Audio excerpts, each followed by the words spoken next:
हुजूर, मुझे दंड दीजिए ताकि भविष्य में मैं ये गलती दोबारा ना करूं।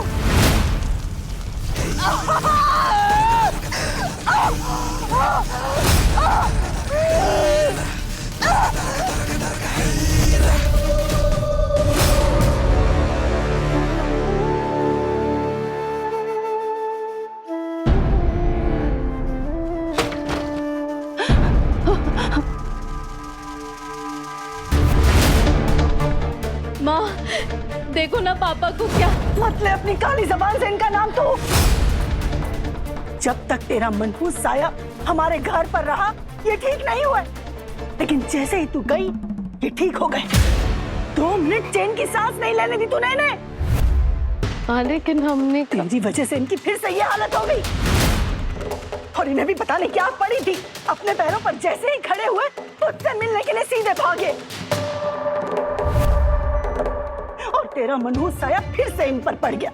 और कम से कम इस सबका दोष तो हमें मत दो। अच्छा, जब से बड़े घर की बहू बनी है तू, मुंह में जुबान आ गई तेरे। तुझे तो मैं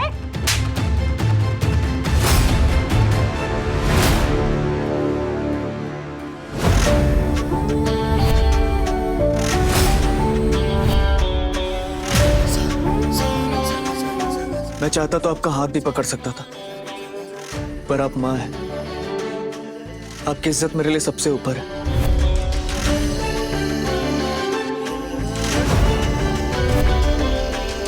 मैं जानता हूं कि इस वक्त आप बहुत तकलीफ में हैं, पर जितने आंसू आपकी आंखों में उतने इसकी आंखों में भी है ना। अगर आप पत्नी हैं तो दिव्या एक बेटी है, और एक बेटी के लिए उसके बाप से जरूरी इस दुनिया में कोई नहीं होता है। और आप ऐसी सिचुएशन में उसकी हालात छोड़कर उल्टा उसे ही दोष दे रही हैं। बेटा, माना कि अब तेरी पत्नी है ये, लेकिन इससे मुझसे बेहतर कोई नहीं जानता। 4 दिन हुए तुझे इसके साथ रहते, मैंने 20 साल गुजारे हैं इसके साथ, और हर दिन यही सोच के बिताती थी कि न जाने आज कौन सा मूंग डलेगी ये मेरी छाती पे। क्या बोल रही हैं आप आंटी? एक बेटी के लिए अपनी माँ के मुंह से ऐसे शब्द सुनना, इससे दुखद क्या हो सकता है उसके लिए? और अब तो मुझे आप पर शक हो रहा है कि क्या सच में आप इसकी सगी माँ है भी कि नहीं।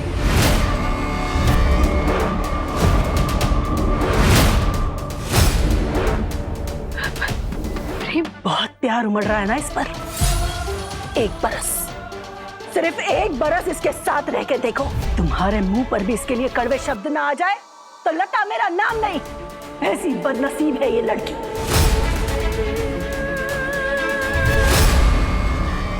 बदनसीब तो वो बच्चे होते हैं जिन्हें उनके माँ बाप का कभी प्यार नहीं मिलता। और अगर किसी बच्चे में कोई कमी होती है ना, तो उसके माँ बाप उसे जिंदगी भर ताना नहीं मारते,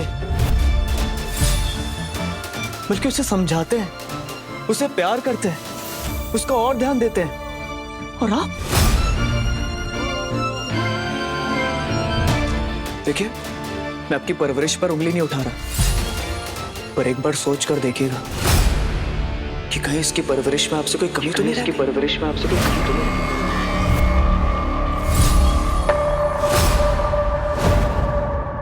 है।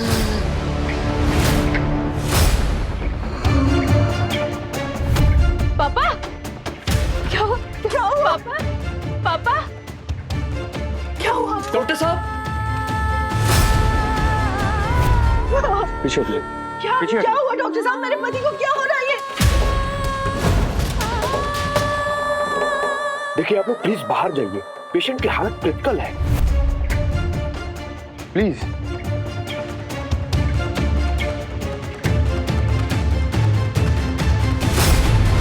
अरे जीजी, ऐसे चक्कर घुमाई से प्रेम को नहीं जल्दी ना आ जाए, तनिक बैठ जाओ, नहीं तो तबीयत बिगड़ जाए आपकी। चाची, प्रेम भैया ने भेजा है, उनके कमरे से ना कुछ जरूरी सामान लेना है। कौन सा सामान? और उसने तुझे क्यों भेजा है सामान लेने के लिए? वो खुद कहाँ है? अरे कब से उसको फोन कर रही हूँ, मेरा फोन भी नहीं उठा रहा वो। चाची, वो दिव्या भाभी के पापा की तबीयत ना बहुत खराब हो गई है, तो प्रेम भैया उन्हीं के साथ हॉस्पिटल गए हैं। 2 दिन नहीं हुए शादी को और ससुराल वालों की सेवा में लग गया प्रेम।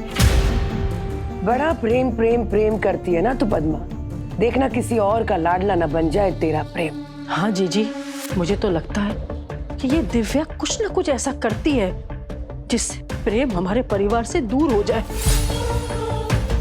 अगर उसके पापा हॉस्पिटल में है तो वो मेरे प्रेम को लेके क्यों गई है वहां पर? चाची, मेरी तो शादी भी नहीं हुई है, मैं क्या जानूं। अब मैं जल्दी जाकर वो जरूरी सामान ले लूं। जाओ। पता नहीं अब कौन सी नई मुसीबत में डालने वाली है ये दिव्या मेरे प्रेम को। अरे नहीं जीजी, इतनी बुरी भी मोड़ी ना है वो दिव्या। तुझे कौन सी गुट्टी पिला दी उसने? तेरे तो पूरे सुर ही बदल गए। हाँ मालिनी? अरे नहीं नहीं दीदी, वो तो बस हम ऐसे ही कह दिए। अब वैसे जीजी, कल नई दुल्हन के हाथन की छाप की रस्म है ये घर में, आस पड़ोस की सभी औरतें आवेगी। आप कहो तो हम दिव्या की अम्मा को भी बुला ले। कैसी बातें कर रही हो मालिनी? दिमाग ठिकाने पे है कि नहीं? ऐसी बदतमीज औरत को अपने घर में बुलाकर फिर से अपने परिवार की इज्जत की नीलामी नहीं करवा सकती। हे भगवान, पिछले जन्म में ऐसी कौन सी गलती करके बैठे हैं हम जो इस जन्म में प्रेशर कुकर की सीटी की तरह बज रहे हैं।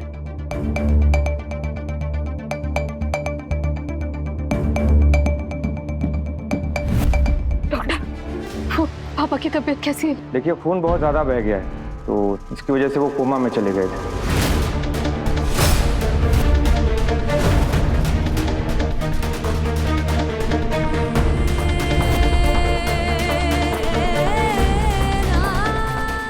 डॉक्टर साहब वो ठीक तो हो जाएंगे ना? देखिए, हम अभी कुछ कह नहीं सकते, हमें इमीडिएटली ऑपरेशन करना होगा। इसके लिए 1,20,000 लगेंगे, आप जल्दी जमा करवा दीजिए। 1,20,000? ये कहाँ से लाएंगे डॉक्टर इतने पैसे? देखिए, मैं समझ सकता हूँ, पर हॉस्पिटल के कुछ रूल्स हैं, पैसे जमा करने पड़ेंगे। आप पैसों की चिंता मत कीजिए, मैं पैसे जमा करा दूंगा। आप बस उन्हें बेस्ट इलाज दीजिएगा।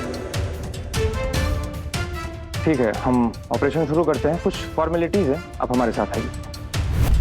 खबरदार, जो उनके आसपास भी भटकी तू,